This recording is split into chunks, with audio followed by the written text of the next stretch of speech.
Ano ang gagawin mo kung sakaling magaya ka sa namayapa kong tiyuhin?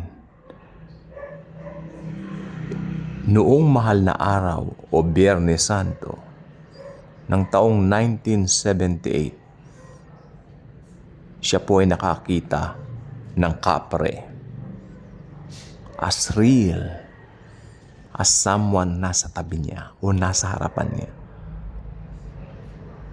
Yung puno ng bayabas tsaka atis doon sa ikalawang palapag ng tahanang yon, kung saan sila nag-i-stay, ay magkatabi po.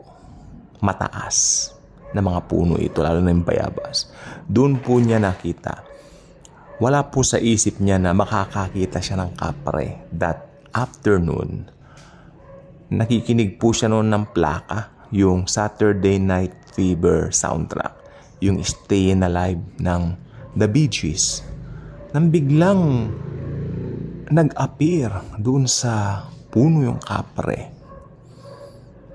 At yung uncle ko pong ito, namayapa na po siya.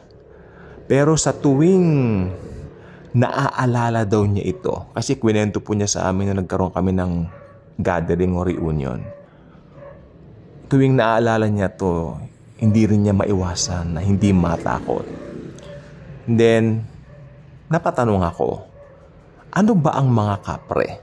Until nakita ko po sa Biblia, ang mga kapre po pala ay evil spirits. Ito po ay mga fallen angels na nag-aanyo ng kung ano-ano. Especially mga kasabihan na mga kung alam nilang may mga pinag-uusapan na ganung mga engkanto o mga nuno, mag-aanyo silang ganun para linlangin ng tao. Pero, don't get me wrong, nakita talaga ng uncle ko yung kapre. Halos ayaw na po niyang pag-usapan kasi natatakot siya, although tumanda na siya. Hanggang kinamatayan niya na natatakot siya pag naaalala po yung Biyernes Santo ng taong 1978. Pakibilang nga po kung ilang taon na po yun. Yun po yung taon na takot pa rin siya. Yun, 46 years. 46 nga po ba? Something like that. Or, parang ganon, no? Mga ganyan. Kalain po ninyo, 46 years ago. Okay, at ito pong uncle ko pong ito, namayapa na po, mahigit 10 taon na po nakakaraan. Sabi ko po sa inyo, ito po ay mga evil spirits. Bakit ko po ito sinasabi? Sapagkat kayong mga nakikinig dito o kaya mga nanunood dito sa channel na ito, kung alam ninyo sa puso ninyo na hindi nyo pa tinanggap si Lord Jesus bilang personal Lord and Savior po ninyo, prone po kayo na makakita ng kapre. May kwento po ako sa inyo, yung isang nag-aaral sa isang lumang paaralan sa isang province. Siya po ay nagkwento doon sa isang kakilala namin na ang sabi niya, hindi siya naniniwala sa kapre noong college days niya. University po itong lumang university sa isang province. I don't believe in that. Ganon. I am sabi niya, modern. I am a modern woman. Kanya babae po ito. Sabi niya, hindi ako naniniwala sa mga ganyan. Until one night, dala na rin po ng pagre-research doon sa library. Actually, hindi pa naman daw night. Mag-aalas 6 pa lang daw po yun ng hapon o gabi. Maliwanag naman daw, sabi niya, medyo maliwanag pa. Hindi naman gabing-gabi, sabi niya. Pero, ang siste po kasi, yung kanya pong daraanan dito po sa kabilang way. Kasi may tindahan daw po dito, mostly doon sumasakay yung mga classmates niya. Kasi majority ng klase niya, iisa ang place na inuuwian. Pero dito siya dumadaan kasi, doon siya nag-aabang ng tricycle niya, doon sa may tindahan daw. Na it so happen yung tindahan na yan, during that time, nandun lang daw yung tindera, busy, tapos, doon siya pumunta sa puno. Siguro para mag-abang ng tricycle o ng masasakyan niya. Doon kanyang nung siya raw po ay gumanya, ano yun? Parang may usok. Kanya parang may umuusok daw. Tapos may nakita siyang parang sigarilyong malaki. Until nakita nga niya yung kapre. Nangilabot daw siya. Napasigaw po siya. Then, tinanong niya, ano yung kapre ba yan? Natakot na rin din tindera. May napapabalita ng kapre dyan. Then, agad nagsara yung tindera. Nakita ko yung kapre, sabi niya. Nakakatakot daw ang anyo. Itim na parang nakakatakot yung kapre. Kaya sabi ko po sa inyo, kung hindi kayo believer pa ni Jesus Christ, kung hindi niyo pa pinaniniwalaan na sapat na yung finished work niya, prone po kayo diyan. Pero kung mag-desisyon kayo kay Jesus, Lord Jesus, I surrender everything to you. I believe that you died on the cross for me. Hindi kayo makakita ng mga elements na yan. Actually, mga ano po yan mga demonyo po yan na nag-aanyong kapre, nag-aanyong tikbalang. Actually, may nakakita po, may balita nga po dati, may aswang daw dyan sa Tondo. Sabi ko pa nga dati, naku, ang lapit lang sa atin, sampalok lang tayo. Hindi baka mamaya pagbukas ko ng bintana, nakangiti na yung aswang sa atin, tawanan pa nga kami. Pero wag ka, malapit lang sa amin yung Tondo, sampalok lang kami. Maganda, di ba? Hindi, hindi. Pero mga evil spirits po yan, mga kaibigan ko. Wag po kayong, wag po kayong matatawa dito kasi ito po ay serious matter. Paano kung may sakit kayo sa puso, makita niyo yung mga yan? Nakakatakot po. Evil spirits. Remember the term, evil. Evil, demonyo yan. Mga demonyo po yan. One night, or should I say, hindi pa rin masyadong gabi. I was so exhausted, I go to my room, straight to my room. Natulog ako. Nakaidlip lang, nagnap ako, no? And then, doon sa tapat ng room ko may lababo. So, ang daddy ko, doon, meron siyang hinugasan na prutas, kakain siya ng prutas. Paglingon niya sa kanyang right, nakita niya yung matandang nakabarong Tagalog na nakadungaw sa bintana, tinitignan daw ako. In Jesus' name, be gone. Kanya, layas. Kanyang ganon. Umalis naman daw. Nakabarong siya, sabi niya, pero hindi ko nakita yung muka. Tapos, after 2 days, nakausap namin yung kapitbahay namin, si Tita Weng ang pangalan niya, namatay na rin po yun. Sabi niya, kanyang ganon. Meron pala kayong bisitang matanda. Anong pinagsasabi ninyo? Wala po kaming bisitang matanda. Ako, matandang lalaki. Lalong wala po. Wala pong matandang lalaking bumisita rito. Meron. Kasi, ito palang si Tita Weng, mainit ang panahon. Sabi niya, hindi rin ako makatulog. Maglalaban na lang ako, sabi niya. Di po ba? During that time naman po kasi dito po sa Manila, medyo ang tubig, medyo humihina, hindi po ba? Pero pag gabi malakas.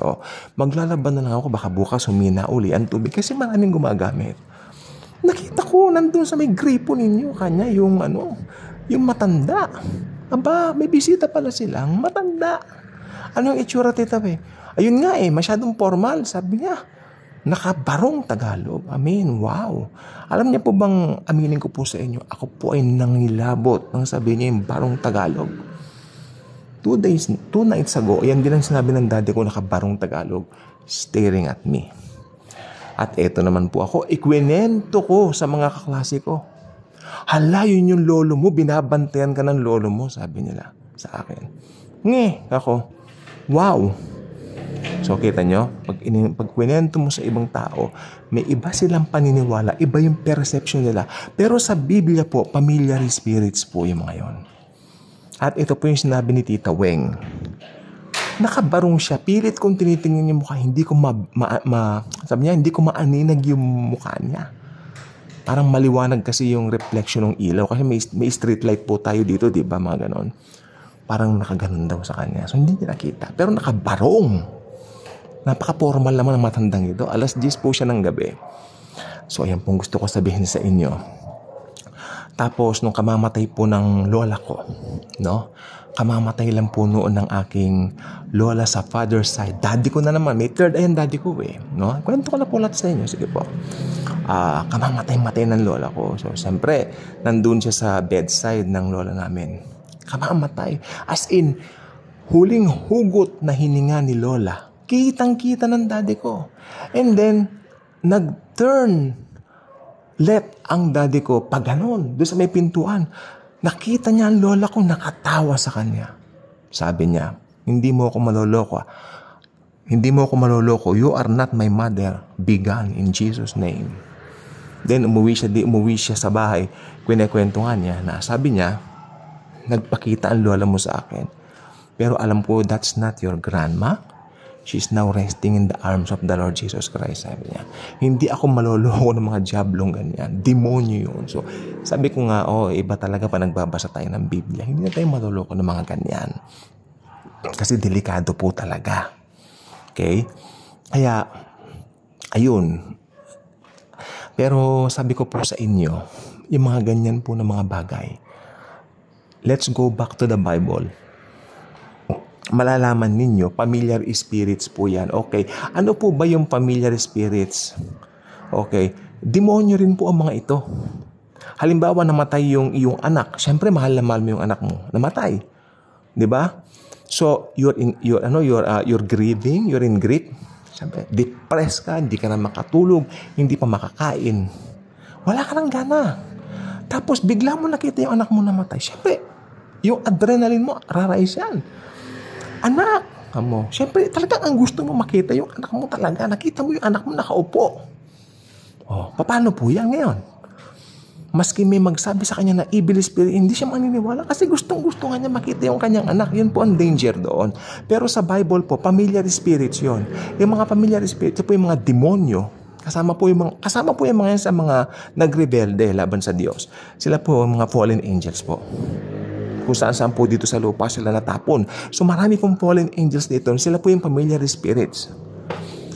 Kung ano yung anyo nung anak niyang namatay, ginaya yun nung mga demonyo ito, ng mga familiar spirits, para linlangin yung namatayan. Linlangin yung nanay nung namatay. O kaya yung tatay nung namatay. O nga naman, pag nakita nila yung anak, di ba? Pero familiar spirits po yan. Kasi sabi po ng Book of Hebrews, minsan lang mamatay ang tao. At pagkatapos niyan, ang paghuhukom na. Ibig sabihin po nito, pag namatay ang tao, pupunta na po siya sa eternal destination, whether heaven or hell. Dalawa lang po yun. Kung tinanggap niya bilang personal niyang Lord and Savior, si Lord Jesus Christ, dire-diretso po siya sa heaven. Pero kung tinanggihan niya si Jesus, nireject niya si Lord Jesus, nireject niya ang gospel of grace ni Lord Jesus, dire-diretso po siya sa impyerno, sa hell.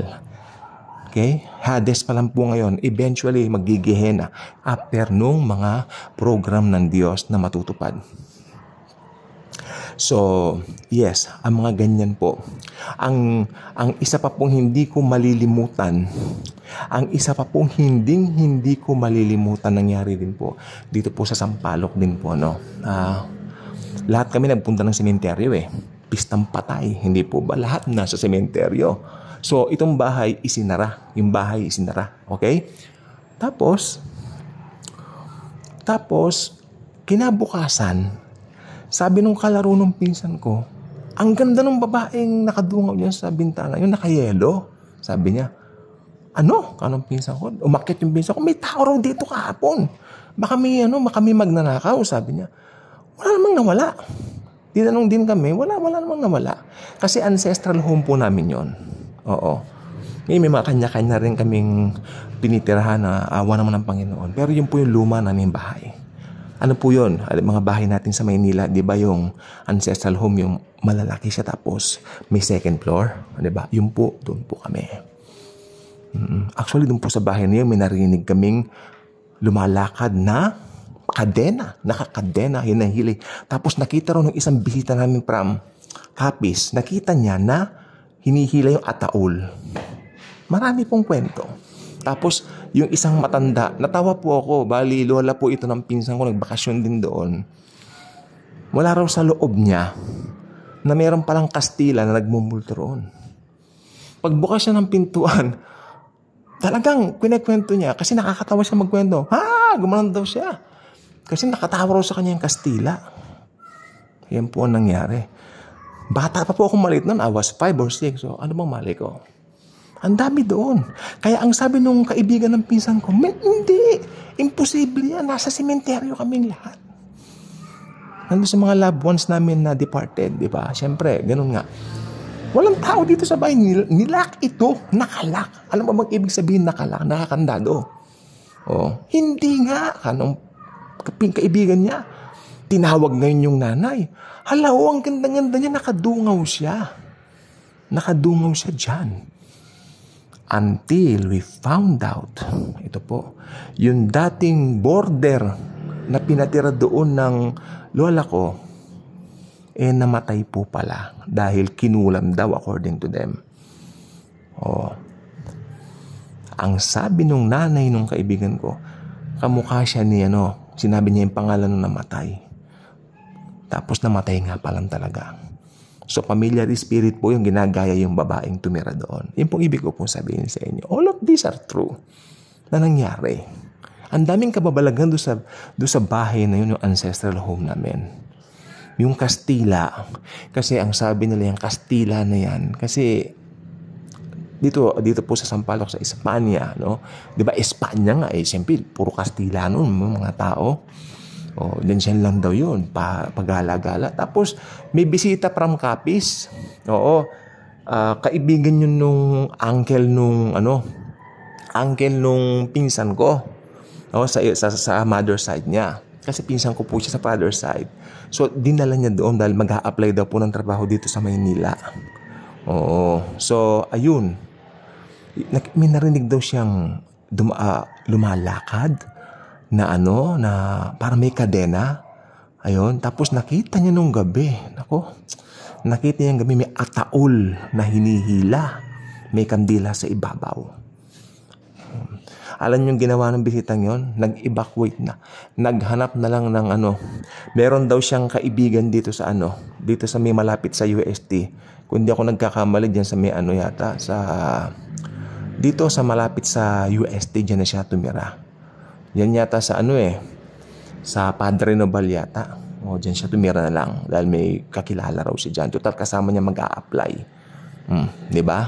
Natakot ninervyos. Tama. Kaya ang dami pong kwento. Meron pang isang kwento roon naman ang hindi malilimutan ng auntie ko. Auntie ko, kapatid ni Mami. Nagsipilyo siya, nilagyan na raw niya ng toothpaste. Tapos pagtingin niya, wala na naman toothpaste. Yun ang kwento. Siyempre, maliligo na siya. Ginanundan niya yung kortina. Hindi ba pag maliligo tayo, ito yung banyo. Tapos pag maliligo ka may kortina, bigla raw bumukas yung kortina. Hindi na raw siya naligo. Kahit init na init siya. Ang dami evil spirit. Talaga, nagkalat po yan. Okay. So, sabi ko po sa inyo, kung hindi po ninyo alam yung anong tawag dito? Yung katotohanan ng Bible, madali po tayong malilin lang. Kahit nasabihin pang paladasal ka, palasimba ka, ano naman ang kaso nun? Di ba? Tawag dito? Being religious, ano masabi? Being religious doesn't make you righteous. Yung righteousness lang ni Jesus ang makakapaggawa sa'yo ng righteous. Magiging righteous ka dahil yung righteousness ni Jesus i-impute sa'yo. And once in-impute na sa'yo yun, hindi ka na matatakot sa mga ganyan. Hindi ka na matatakot sa mga mumu, mga multo. Abay, ang dami Ang daming kwento no? Ang dami. At totoo po yung mga kwento. So sad, totoo po lahat. Hindi siya something na, ang dami Yung namatay ko pong lola sa mother side, punong-puno po siya ng kwento. Pero ang pinakamaganda pong kwento dito, yung nangyari po sa daddy ko. Pagod na pagod ang daddy ko. Kalain nyo, araw-araw yan, no? From Makati to Espanya. Araw-araw yan. Then, gabing-gabi na nag-overtime sila.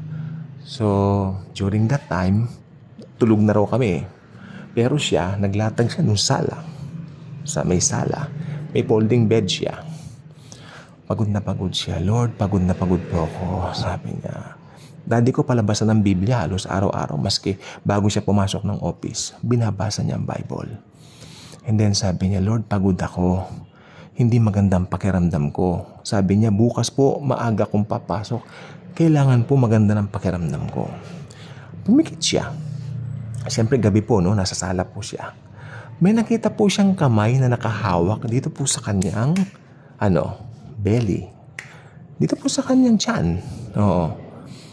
Nakahawak po yung kamay. Parang hindi ko alam kung naalimpungatan ako or something. Pero nakita ko yung kamay may butas. Sabi niya. Tanong ko po kayo, sino po ba ang kamay na may butas? Ang Panginoong Hesukristo. Binabantayan ang daddy ko. At ito pa, paggising niya, fully recharge siya. Parang cellphone lang na na-recharge, sabi niya eh. So, nagampanan niya na mabuti yung trabaho niya kinabukasan. So, yan lang pong gusto ko pong i-share sa inyo. Maraming familiar spirits, no? Ang talagang pinapanalangin ko talaga, no, na sana itong vlog na ito maabot ang marami. Para kung nakakita kayo ng kapre, kasi sabi nung namatay kong tito na uncle, no, sabi niya, hindi pleasing sa mata yung kapre, nakakatakot. Ganon din ang sabi nung estudyante na nag-aaral sa province na dakip niya sa puno yung kapre. Ang pangit, kanya nakakatakot. Naiiyak nga siya pag naalala niya eh. And I pray to the Lord, sabi niya, Lord, sana wag na akong makakita ng ganyan sa susunod. Kasi talagang hindi ko nakakayanin, sabi niya. Sobrang pangit, sabi niya. Natakot ako. Kanya, kwento niya. Nasa party kami noon, kumakain kami, pero malakas ang tinig niya. Talagang takot ako, sabi niya. Ilang years ago na rin yun, pero pag nagkwekwento, kasi napagkwentuhan lang din. No? So, yan po ang gusto kong i-share sa inyo. No? Totoo po ang mga multo, totoo ang familiar spirits, pero hindi po yun yung mga loved ones natin na departed na. Tandaan niyo po yung sabi ko po kanina, yung bahay namin dito sa may Sampaloc, no? Namatay po yung babaeng naging border doon. Hindi nila napatay na pala. Nabalitaan na lang namin na yun ang ginagayang anyo nung familiar spirit. Nakadilaw daw eh. Nanunungaw sa bintana. O kasi nung buhay pa si ganon, dumudungaw lagi sa bintana yun. Tapos naghahay ako sa kanya. Kasi nagwe-wetting yung nagkukubrador eh. O, di ba yung nanay nung kaibigan ng pinsan ko. Sabi niya, kaya pag dumadaan ako, siya, although baguhan lang siya dito sa Sampaloc, lagi niya akong kinakawayan. Ang bait-bait niya sa akin, sabi niya. So, ganun lang po yun. Tsaka, yung isa pang sinasabi ko na umalis doon sa amin, doon sa ancestral home namin, lumipat sa malapit sa US din nilapatan niya kasi nandun yung kaibigan niya, diyan sa Pinobal. Oo. Dahil sabi niya, sabay sila mag-a-apply na lang, doon na siya tumira. Pero yung experience niya, nakita niya raw, hinihila yung ataol, tapos may kadena yung mga paa. Nakakatakot, sabi niya. At tinanong ko pala, anong anyo nung yung humihila? Pare daw, pare, na parang panahon nung 19, hindi 19, mga 15 something ng panahon ng mga ninuno natin pa. Ganun. Panahon ng Kastila ka na lang natin. Takot siya. Nag-evacuate na siya. Oo. So, yan po ang ko po sa inyo. Kaya, in case makakita kayo ng ganyan, ang sabihin na lang nyo, be gone in Jesus' name. Yan ang bukang bibig ng daddy ko. Lumayas ka, Satanas. Wala kang karapatan sa akin. Diba? I am the righteousness of God in Christ Jesus. No weapon formed against me shall prosper. Ganyan ang mga salita natin ngayon. Dahil we belong to Jesus, we know the truth of Jesus, and Jesus truly loves us all. Thank you po. Pero, subscribe na kayo. Share this video. Marami makikinabang dito. Siguro yung iba tatawa upon hearing this. And I hope tapusin nyo po itong clinic niyo sa umpisa, tapusin niyo. Marami kayong matututunan dito. Ulit-ulitin niyo po ito. I-share niyo. Siguro, parang entertainment, natutuwa kayo. Pero totoo po lahat yung laman ng vlog na ito. Ang familiar spirits po ay totoo. Maaring anytime makakita ka. Totoo po ang third eye. Pwedeng mabuksan yan at makita mo. Nako, hindi ko lang alam. Baka masahol pa maging reaction mo doon sa mga sinasabi kong mga tao dito sa kwento ko. Diba? Talagang natakot po sila. Okay? Thank you. And Jesus truly loves us all.